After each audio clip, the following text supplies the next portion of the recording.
ॐ नमो भगवते वासुदेवाय। श्रीमद्भागवतं प्रथमस्कन्धः अथ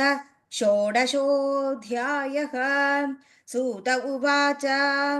ततः परीक्षिद्विजवर्यशिक्षया महीं महाभागवतः यदा हि सूत्याभिजातको विदाः समादिशन् विप्रमहद्गुणस्तथा स उत्तरस्य तनयाम् उपयेम इरावतीं जनमेजयादींश्च दुरस्तस्यामुत्पादयत्सुतान्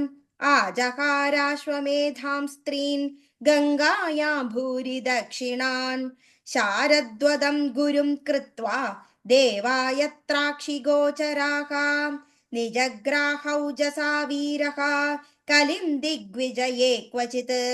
नृपलिङ्गधरं शूद्रं खनन्तं गोमिथुनं पदा शौनक उवाच कस्य हेदोर्निगद्ग्राह कलिं दिग्विजये नृपः नृदेवचिह्नदृक्शूद्रः कोऽसौ गां यः पदाहनत् तत्कथ्यदा महाभाग यदि कृष्णकथाश्रयम् अध व्यासपदाम्बोजम्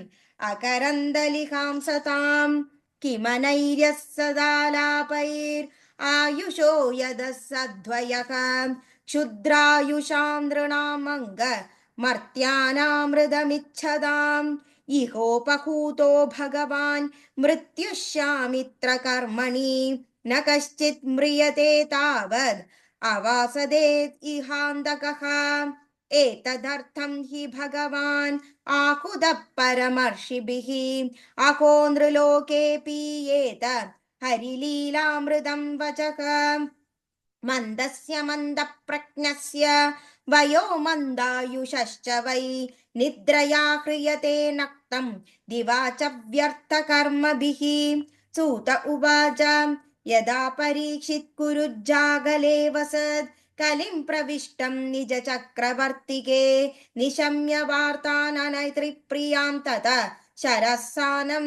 संयुगः शौण्डिग्रारदे स्वलङ्कृतं श्यामतरुङ्गयोजितं रथं मृगेन्द्रध्वजम् आश्रितः पुरात् मृदो रथाश्वद्विपपत्तियुक्तया स्वसेनया दिग्विजययाय निर्गतः भद्राश्वं केतुमालं च भारतं चोत्तरान् कुरून् किं पुरुषादीनि वर्षाणि विजित्य जगृहे बलिं तत्र तत्रोपशृण्वानः स्वपूर्वेषां महात्मनां प्रगीयमाणं च यशः कृष्णमाहात्म्यसूचकम् आत्मानं च परित्रादम् अश्वत्थाम्नोऽस्त्रतेजसः स्नेहं च वृष्णिपार्थानां तेषां भक्तिं च केशवे तेभ्यः परमसन्तुष्टः प्रीत्युज्जृम्भितलोचनः महादनानि वासांसि ददौ हारान्मनामनः सारथ्यपारशदसेवन सौख्यदौत्य वीरासनासुरगम्नवस्तप्रमाणान् स्निग्धेषु पाण्डुषु जगत्प्रणितिं च विष्णोर्भक्तिं करोति नृपतिश्चरणाविन्दे तस्यैवं वर्तमानस्य पूर्वेषां वृत्तिमन्वकं नातिदूरे किलाश्चर्यं यदासीत्तन्निबोध मे धर्मपदैकेन पचरन् विच्छायामुपलभ्य गां पृच्छति स्माश्रुवदनां विवत्सामिव मातरं धर्म उवाच कच्चिद् भद्रे नामयात्मनस्ते विच्छायासि म्लायते षण्मुखेन आलक्ष्य ये भवदीमन्दराधिं दूरे बन्धुं शोचसि कञ्चनाभ पादैर्न्यूनं शोचसि मैकपात आत्मानं वा वृषलैर्भोक्ष्यमाणम् आहोर्सुधारीन् हृदयज्ञभागान् प्रजा उत स्वन्मखवत्यवर्षतीम् अरक्ष्यमाणा स्त्रिय ऊर्विबालान् शोचस्य तो पुरुषादैरिवार्तान् वाजं देवीं ब्रह्मकुले कुकर्मणि अब्रह्मण्ये राजकुले कुलाग्र्यान् किं क्षत्रबन्धून् कलिनोपसृष्टान् राष्ट्राणि वा तैरवरोपितानि इतस्ततो वासनपानवासः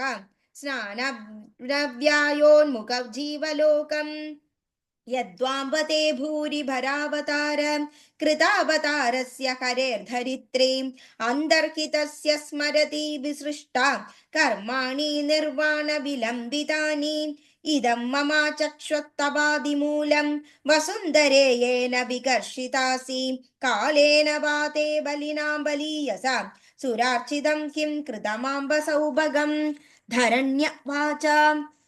भवान् हि वेद ततः सर्वं यन्मां धर्मान्युपृच्छसि चतुर्भिर्वर्तसे येन पादैर्लोकसुखावहैः सत्यं शौचं दया क्षान्ति त्यागसन्तोष आर्जवं शमोदमस्तपस्यामं तितिक्षोपरधिश्रुतं ज्ञानं विरक्तिश्वैर्यं शौर्यं तेजोबलं स्मृतिः स्वातन्त्र्यं कौशलं कान्तिः धैर्यं मार्दवमेव च प्रागल्भ्यं प्रश्रयशीलं सह ओजो बलं भगः